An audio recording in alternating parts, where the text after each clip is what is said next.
Just want to say what a delight it is. No, my husband Brad was sorry he couldn't be here. He's at another event we're having tonight, but I was really happy I was going to be able to introduce Todd, who's going to be speaking about his really, really terrific and fascinating new book called An Idea Whose Time Has Come: Two Presidents, Two Parties, and the Battle for the Civil Rights Act of 1964. Now, before I get into a little bit more about it, I just want to make a confession, which is that I'm fairly technologically illiterate, and although I have a Twitter account, I basically have never used it.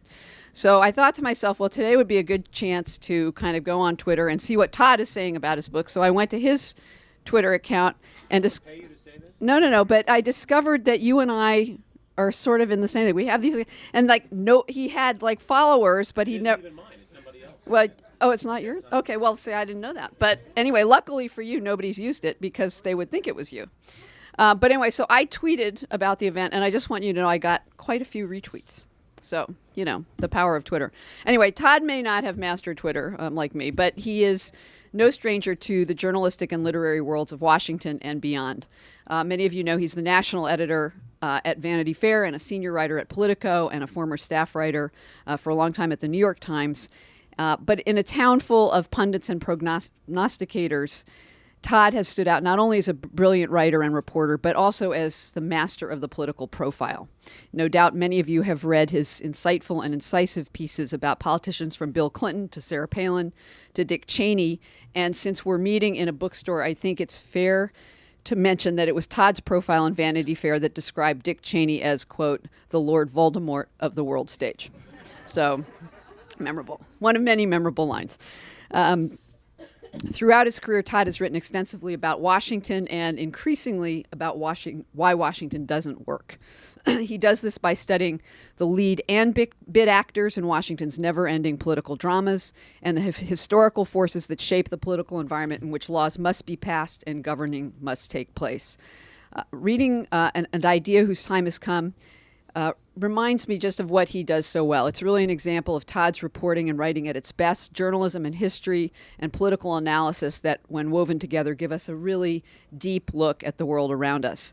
It's also, I will say, a bit of a nostalgia trip for anyone who's old enough to remember a time when bipartisanship was not a dirty word. When members of Congress and the administration socialized after a day of combat in the political trenches, and when individual representatives occasionally exercised their consciences and put the interests of their country ahead of party or personal ideology. I think you all know that this year marks the 50th anniversary of the Civil Rights Act of 1964, and many of us grew up learning and have continued to believe that its passage was fundamentally the work of several men, principally Dr. Martin Luther King, JFK, and LBJ. But the story, when you read Todd's book, turns out to be far more complicated and far, far more interesting. Todd explains that very different political and social era, one of uncommon and unanticipated political alliances and rivalries, and of fascinating and lesser-known personalities who were key to passing one of the most important pieces of legislation in American history. It is certainly a story that is relevant today. It's a fabulous book. I hope you all will buy it. I hope you all will read it. And please join me in welcoming Todd Purdum, Politics Prose.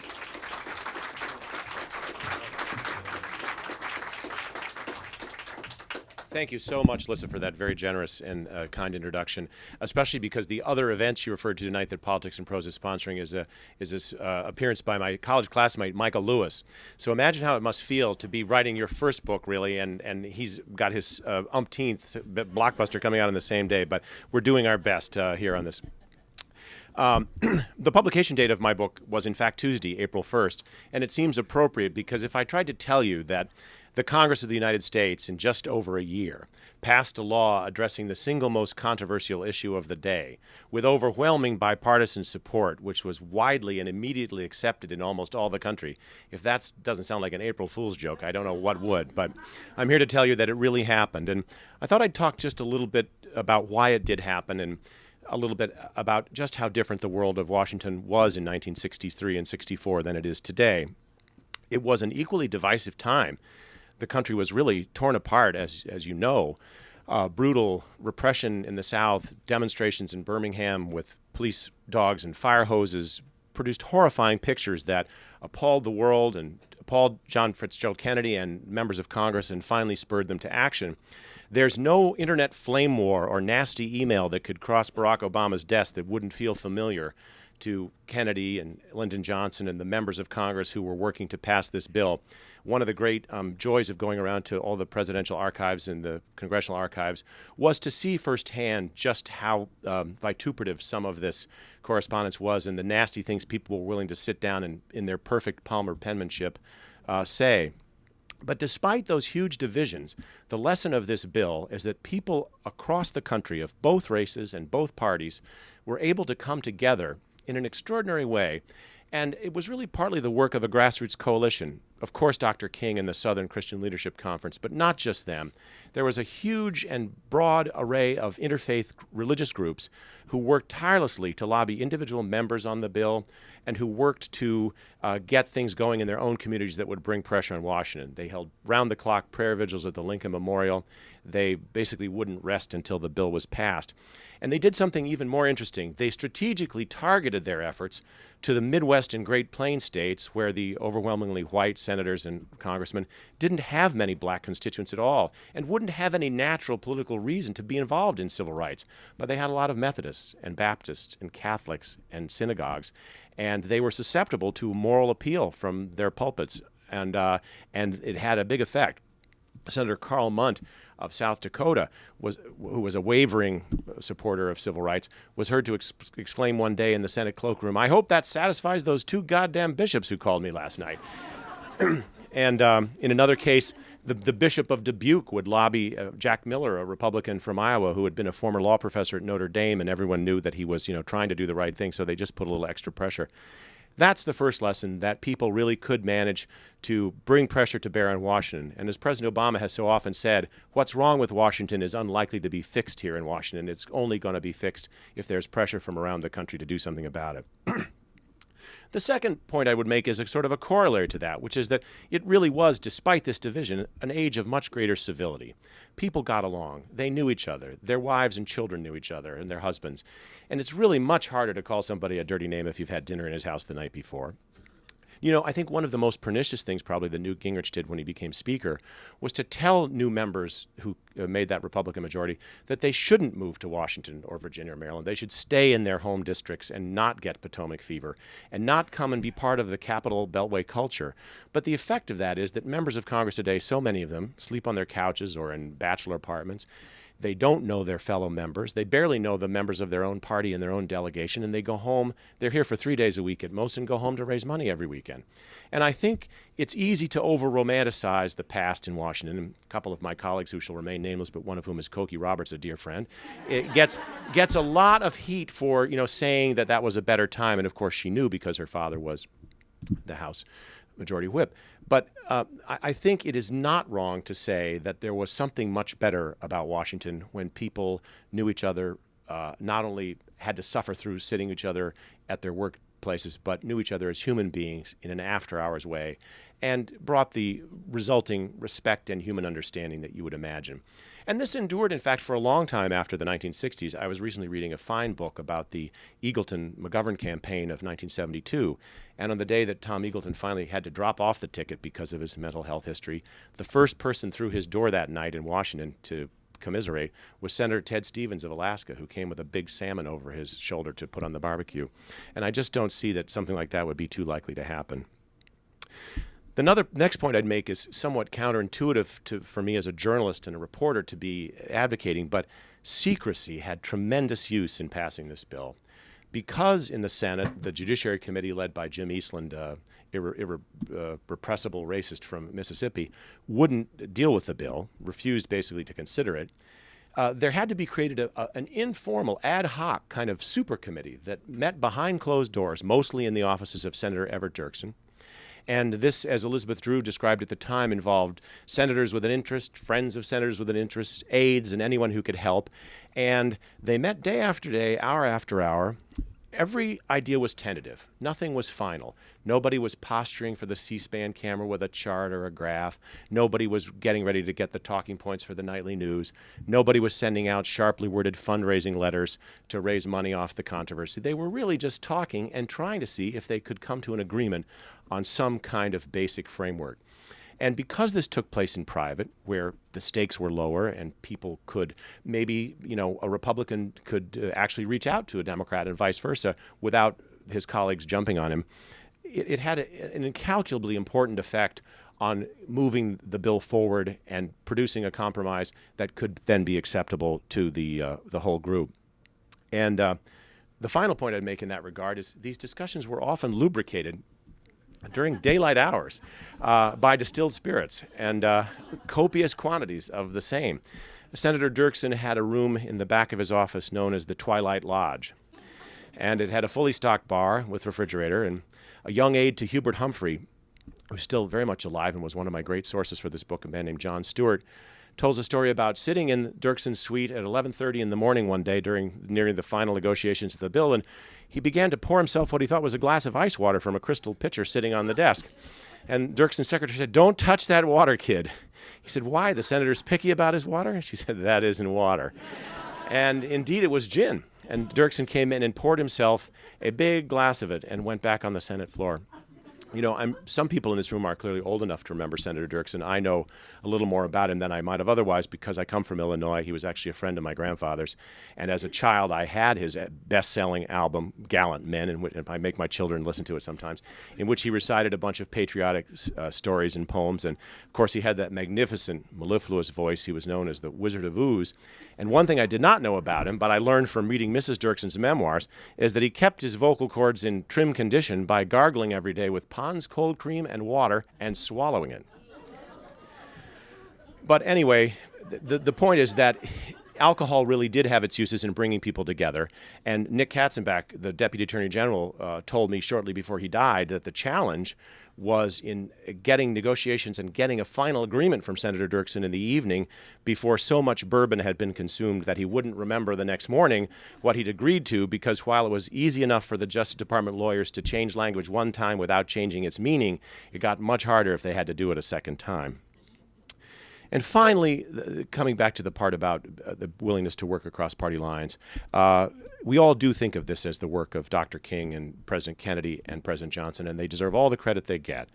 But for me, one of the joys of my research was discovering a few lesser-known figures, and my favorite one is Congressman William McCulloch of Ohio. His hometown of Piqua is represented today by Speaker John Boehner. And Bill McCulloch was just as conservative as John Boehner in most ways. He was totally opposed to federal aid to education, opposed gun control, was a fiscal conservative. But he was descended from abolitionists before the Civil War, and he'd always been a staunch supporter of civil rights.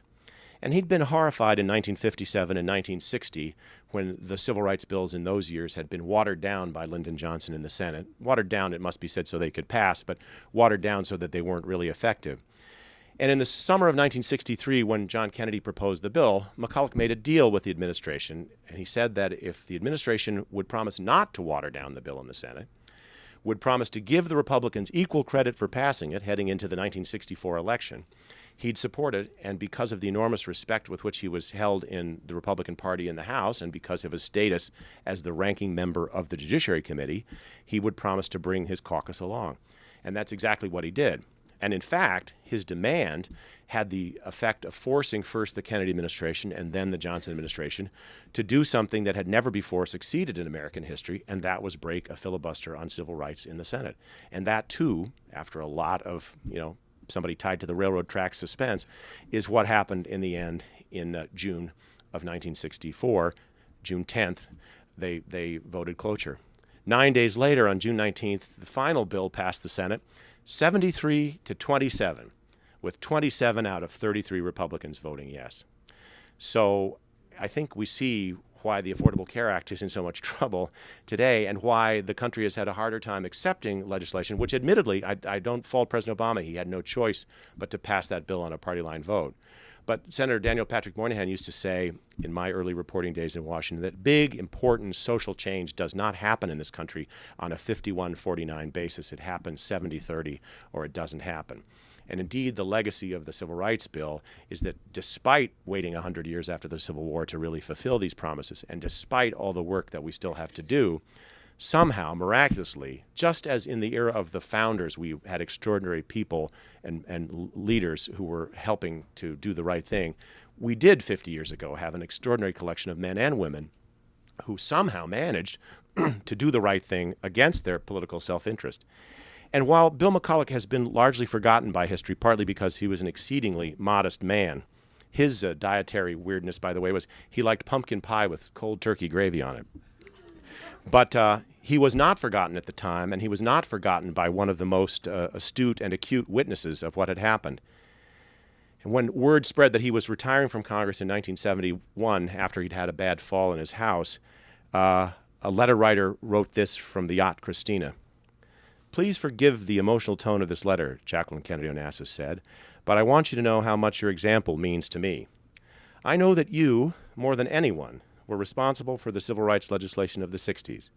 You made a personal commitment to President Kennedy in October 1963 against all the interests of your district. When he was gone, your personal integrity and character were such that you held to that commitment despite enormous pressure and political temptations not to do so. There were so many opportunities to sabotage the bill without appearing to do so, but you never took them. On the contrary, you brought everyone else along with you. And as for my dear Jack, it is a precious thought to me that in the last month of his life, when he had so many problems that seemed insoluble, he had the shining gift of your nobility to give him the hope and faith he needed to carry on. May I thank you with all my heart, and may God bless you." So that seems like a appropriately optimistic point on which to end, and I'd really love to get your questions because I'm sure you have many more interesting things to ask than I would have to tell you, but thanks so much.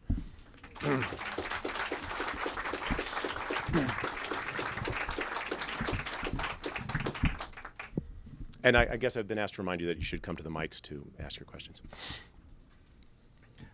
Can you go into a little more about breaking the filibuster in the Senate? And as a journalist, if I remember correctly, Roger Mudd televised outside the Senate almost continuously during that filibuster, and do you think that made a difference? Well, it was a pioneering thing. Fred Friendly, then the president of CBS News, decided that they should basically have blanket coverage, and this turned out to be a wonderful thing for Roger Mudd because he, A, learned a tremendous amount about the Senate, and B, in those days, on-air correspondents got paid extra for supplemental work, so he was laughing all the way to the bank. And he was out there in all kinds of weather. And on the day of the final vote, he'd rigged up a relay system because, of course, there was no C-SPAN. No cameras were allowed in Congress at all. And in his earpiece, his producer was on the phone, who was on the phone with someone in the gallery. And he said they never were more than about 7 seconds behind recording the roll call as it came down, and they were right. The basic secret, there were two secrets for breaking the filibuster. One was that Hubert Humphrey, the Democratic floor leader, the general of the bill, and Mike Mansfield, the majority leader, decided their best strategy was to let the Southerners have their day, let them talk, let them exhaust themselves, but also always be there day and night to counter their arguments, to be there with arguments refuting what they were saying and never to rest. And it's a little bit paradoxical, but in a filibuster, the burden is not on Jimmy Stewart holding the floor. The burden, 4 or 5 people can do that in rotation. The burden is on the opposition party because they're susceptible to a quorum call at any moment in which they have to produce 51 warm live bodies or risk having procedural delays that would set everything back even further and reset a clock allowing the Southerners to make even more speeches. So Humphrey devised an elaborate platoon system in which 6 or 8 members at a time were always on duty, had to be within easy reach of the Senate floor to come there to meet the quorum call. On opening day of baseball season in April of 1964, the Southerners did a dirty trick. Half the Senate was at D.C. Stadium, and thinking, maybe for one brief afternoon they could have a break, when Senator Spessard Holland of Florida had a quorum call, and all the pro-civil rights forces had to go rushing back to the Senate, and Richard Russell of Georgia, the leading opponent, who was probably the biggest baseball fan in the Senate, a close friend of Ty Cobb's, sat there munching peanuts and laughing his heart out. But the second part of the strategy, in addition to just letting them talk, was they knew that they had to have Republican votes, and they knew that the door to that was Senator Dirksen. And when the bill was proposed, he said he was all for it, except he had concerns about the 2 most important parts: the public accommodations section, which would have desegregated lunch counters, restaurants, hotels, and the employment discrimination section, which would have allowed for a mechanism to bring suits for racial discrimination in employment. So the trick was to bring Dirksen along on those 2 points and to bring along his fellow conservative Midwesterners who would be needed to support cloture. And because he was from Illinois, which had a strong anti-discrimination statutes of its own, he had that classic Midwestern small-town mentality of not wanting to have businessmen in his home state be, as he saw it, harassed by double sets of record-keeping, double sets of books. And so the compromise that he basically worked out, he made dozens and dozens of picayune changes in language so that he could say he'd made, 80 changes or something. But the real essence was to allow states like his that had strong anti-discrimination laws on the books to get first crack at enforcement before the feds would step in. And the effect of that was to target the bill almost exclusively at the legal segregation of the South and to leave untouched, to this day in many ways, the de facto segregation that we're all too familiar with in the North. And the Southerners saw this for exactly what it was, an effort to build support for cloture, and it worked. His fellow Midwesterners saw in this something that was appealing to them, and that they could say to their home states, look, this is really applying to the South, and we don't have to worry about it in Iowa and Illinois. So that's the basic gist of how they did it. And there were many points along the way when they weren't sure that Dirksen was really with them, and when they weren't sure what he would do. There's a famous moment where Dirksen went to the White House hoping to kind of cut a grand bargain in which LBJ might compromise. And LBJ's greatest contribution was never wavering for 1 minute from the strongest possible support of the strongest possible bill. Although in the secret tape recordings he made, there is one wonderful conversation where he tells Heward Humphrey, I'm against these amendments. I'm against any amendments. I'm going to be against them right up till I sign them. And in the end, he didn't really have to sign anything that was much of a compromise. Sure. Hi, I'm Betsy Griffith. I'm a historian, and in fact, I teach the women's history course here. So my question is about Title VII, Martha Griffiths, Judge Smith. What do you think motivated Congressman Smith? Well, it's a subject of much discussion to include sex. It's a subject of a lot of discussion because Judge Howard Smith of Virginia was the chairman of the Rules Committee, and he had been an adamant opponent of civil rights legislation his whole career. And he had bottled up the bill for a good long time in the Rules Committee. That's where it was when President Kennedy was assassinated. So by the time it got to the floor of the House over his objections, he was looking to make mischief with it. And toward the end of the debate on the bill, because it came in Title VII, which was near the end of the numerical order of the sections, he proposed an amendment to add sex as a protected class in the employment discrimination section. And there's a lot of interesting semi-revisionist scholarship about this because he had in fact been a supporter of the National Women's Political Caucus. He'd been a supporter of an equal rights amendment way dating back into the 1950s. And he was friendly with a lot of the then female congressman, Martha Griffiths, and others. And so the common interpretation is that he proposed this as a poison pill, a way to scuttle the bill. There's another interpretation that he actually did believe in the cause of women's rights and thought as long as this bill was going down the ways into the sea, it might as well be as good as it could and have a strong measure for sex discrimination in it.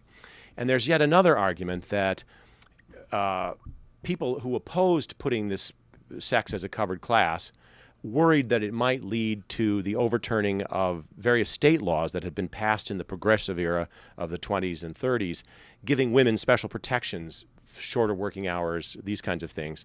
And it was seen as by the 1960s, that was seen as a kind of a retrograde thing, that women didn't need those special protections. But Judge Smith's interest in that would be that in the textile mills of Virginia, they depended on female labor. And if females had special protections, they could not have shorter hours. So it's a complicated thing, but the point is, whatever his motivation was, he did have the effect of putting one of the single most important elements of the bill into the bill.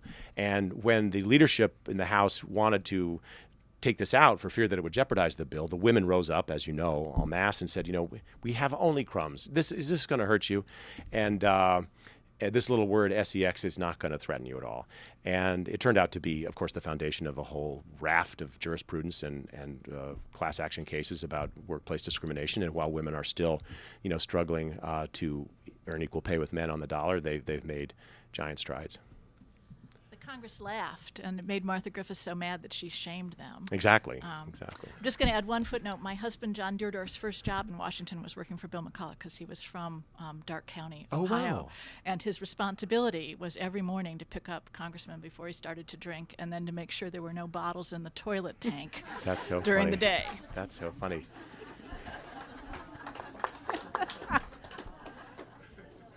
Do I see? I think I might see Congressman McCulloch's daughter back there, but I'll ask later. Other questions? Yeah. Hi, Todd. My name is Ann Banville.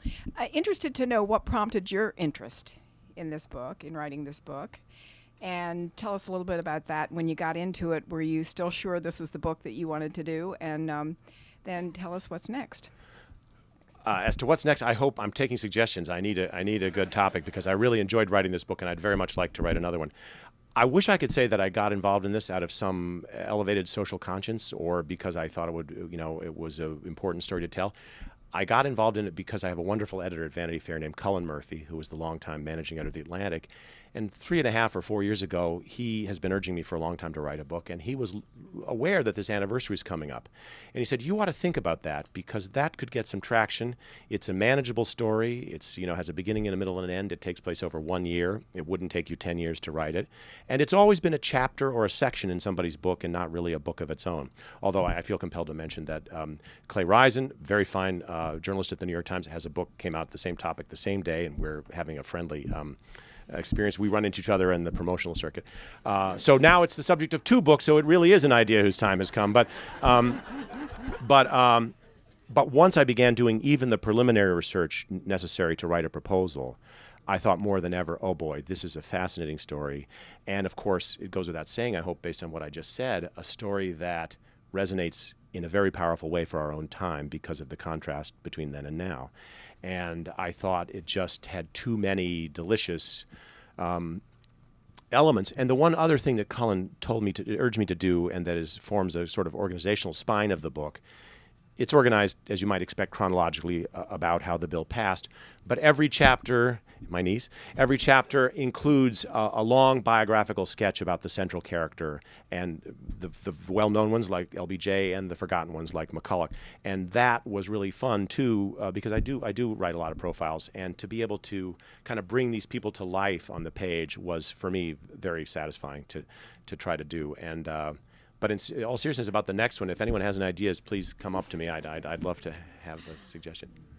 Yeah, my name is Larry Ross, and I was in the Civil Rights Division in the mid-'60s, and I was the... Just in the mic, so for the recording purposes. Yeah, my name is Larry Ross. I was in the Civil Rights Division in the mid-'60s. I was the liaison for the Justice Department to the EEOC.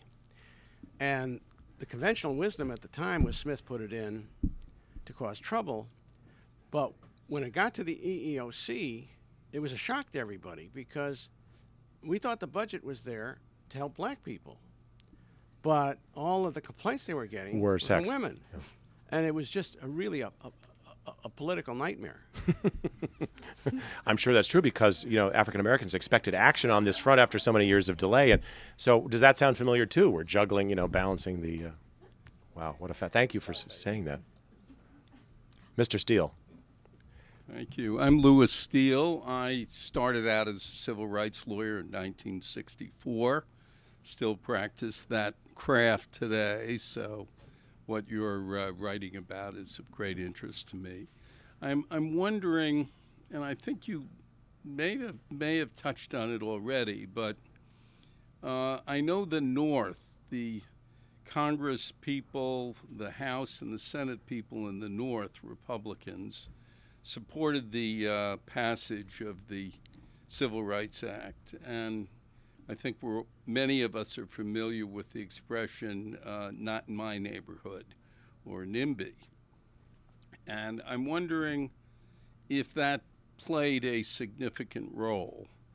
And the second part of that has to do with Lyndon Johnson's statement, which I think is true after the bill was passed. Well, this is the end of the Democratic Party in the South. So I see those two things coming together, and I'm wondering what your No, I think, Louis, that's true. I think in the North, part of the reason people would support this is because, as the Southerners well knew, they weren't grappling with these problems in quite the same way. They didn't feel the same political threat from blacks in their states that the Southern senators did. And they hadn't spent 100 years keeping their heel on the neck of, black people in their neighborhood. Well, they had. Well, but not right. with the coloration of law. So, Right. and so I think, Senator Russell had a very cynical proposal at one point in the debate to spend federal money to relocate blacks around the country so that they'd be in roughly 11% in every state, so that every state would have equal proportions of black people. And basically saying, see what it would be like to have so many around you, and that didn't go anywhere. But that's exactly what motivated by that. As to President Johnson's fear and assertion, he told Bill Moyers the night the bill was signed that he felt pretty sure they'd delivered the South to the Republicans for a generation or more. There were trends underway in the South already leaning that way, but it is absolutely true that there are still Southern Democrats, they're just Republicans. And we see now that all of the things that help the Republican Party in this year's midterm elections, help them win individual districts or in some cases individual states, are the things that hurt them so badly in 2008 and 2012, and that will hurt them again in 2016 in terms of bringing their message as a national brand. And the Republicans, as an organized group, sometimes do like to point out their crucial role in the civil rights legislation of the 60s.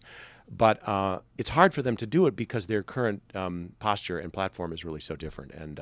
But both your points are totally right, I think. I'm Eleanor Backrack.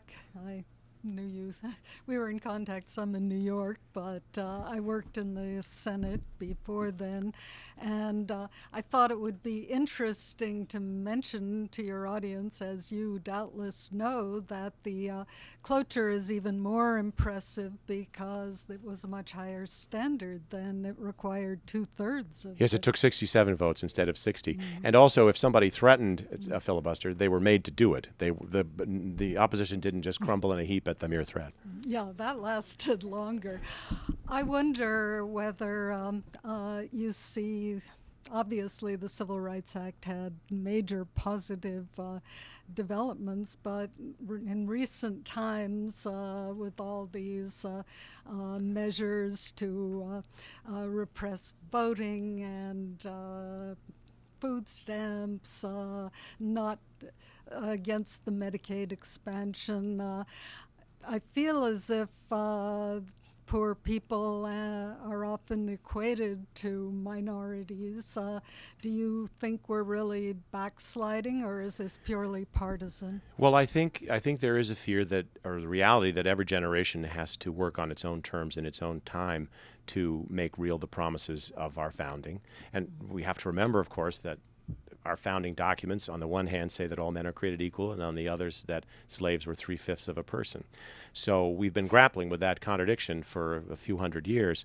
And I think one of the things that is clear is that the Civil Rights Act was seen as, and was intended to be at the time, race neutral, to remove the legal shackles on blacks on the hope that they would then rise of their own accord and that the situation would right itself.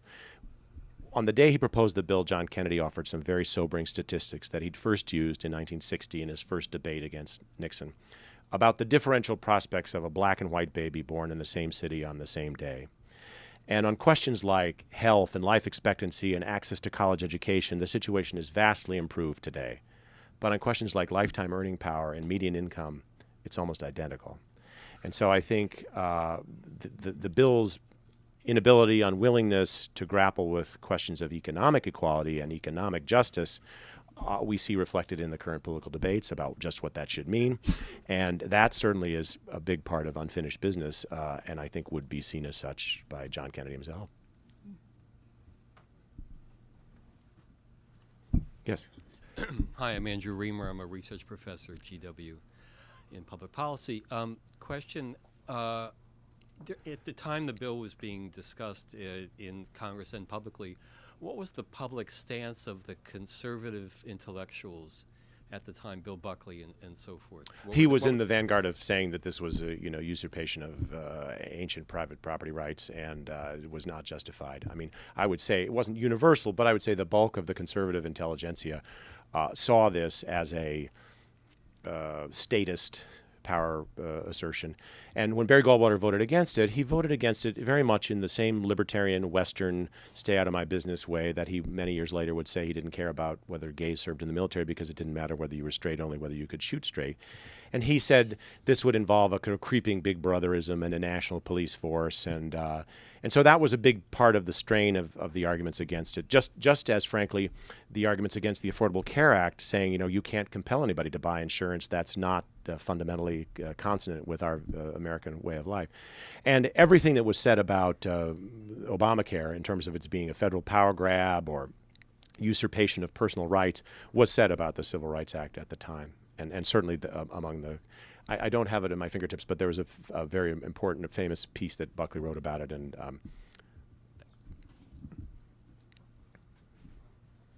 yes. I don't know how pertinent, but I was just curious, having been from Eisenhower through today, it's always seemed like Johnson was the president who accomplished the most.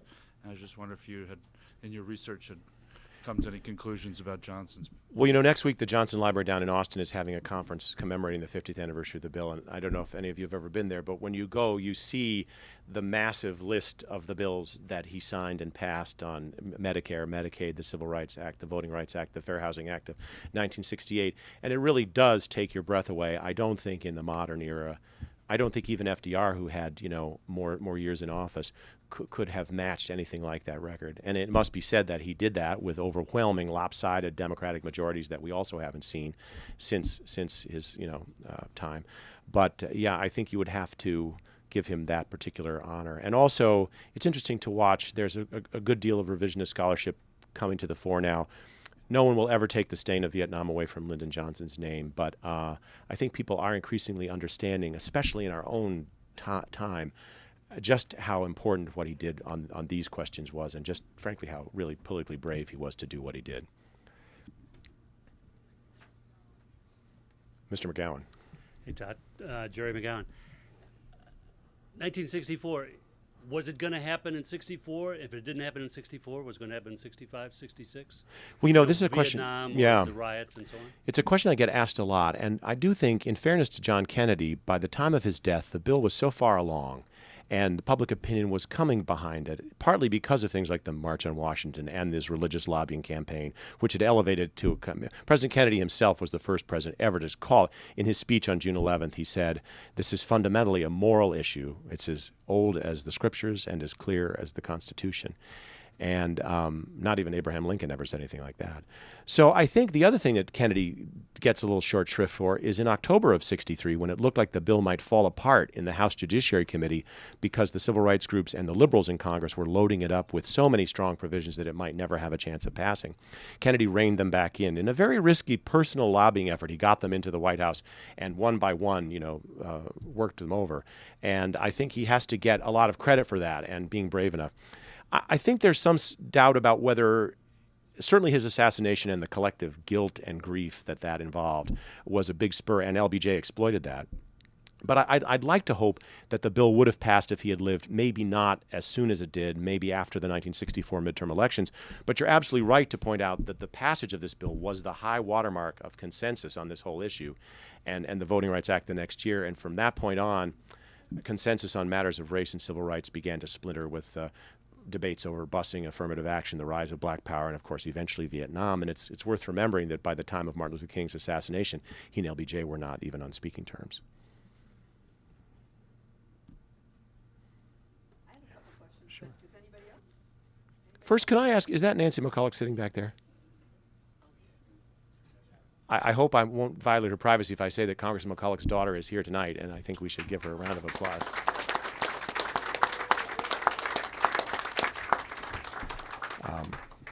Maybe you could just repeat it since I'm not at a mic, but I just was wondering if you could talk a little bit more about the kind of nuanced tensions within the civil rights movement and the Democratic leadership, because you do talk about that in the book, and it's another untold story, I think, a little bit. The question is about the tensions within the civil rights movement and within the Democratic Party, even the pro-civil rights Democrats. It's that age-old Washington tension between the perfect and the good, And I have to say, nothing would have happened if it hadn't been for the most ardent, most extreme agitators, And so we have to give them credit for moving the ball and pushing the issue. But if they'd had their way, we might not have the law. And so it was people like Hubert Humphrey who were very practical, and others, Phil Hart of Michigan. He was a liberal, but he also was willing to go along. There were hot-headed liberals like Senator Joseph Clark of Pennsylvania who chafed mightily that Dirksen was getting the credit for this. And, when the final compromise was taking shape, he said, there's going to be no cheerleading from me on this. There might be reluctant acquiescence, but... And at the same time, though, even an ardent lobbyist like Joseph Rao of the Leadership Conference on Civil Rights had to acknowledge that the bill turned out to be far beyond their wildest imaginings, far better than anything they'd ever thought they could get. And in that context, I should bring up another unsung hero, who was Clarence Mitchell, the classic Washington insider, chief lobbyist for the National Association for the Advancement of Colored People, who'd gotten a Knight Law degree just not too long before the debate over the bill. He was born and grew up in Baltimore and commuted to Washington every day. He was such a constant presence in the corridors of the Capitol that he was known as the 101st Senator at a time when there were only 5 black members of Congress. He didn't smoke. He didn't drink. He was so concerned about not ever getting crosswise with authority that he wouldn't step into the crosswalk until the light turned green, and he'd stop his colleagues from doing it if they tried. And he was absolutely relentless. And what happened as the negotiations over the bill went on, and Hubert Humphrey and the pro-civil rights caucus, bipartisan, would have these multiple meetings a week, and in some cases multiple meetings a day, they had to take to having a sort of Potemkin Village set of meetings with the civil rights groups, because they didn't really want to share their strategy. They didn't want to let them know that they were, compromising, because every time this happened, Clarence Mitchell and Joe Rao would hit the ceiling. But another example of Lyndon Johnson's intensity is that just as the bill, it hadn't yet finally passed the House, but just as it was being on the verge of final passage in the House, Mitchell and Rao are sitting in the gallery, and they get a summons. They're told to go to the payphone in the gallery, and there's Johnson from the White House wanting to know why they're not working on the Senate already. And Clarence Mitchell, he lived till 1984. He died in the middle of that presidential campaign. Every Democratic candidate went to his funeral. Linda Robb gave a eulogy. And he, too, is sadly really a forgotten figure today. And he shouldn't be. He should be, there should be a statue to him. And he was just, by all accounts, a wonderful, funny, wry person. He'd started his career as a journalist, and he'd seen a particularly vicious lynching on the Eastern Shore. And then he decided he needed a more stable life than a journalist, so he became a civil rights lobbyist. But anyway. Exactly. That continues. Yeah, exactly. So. Anybody else have any more questions? Well, listen, let's all thank Todd. Thank you so much for coming, and thank you very much.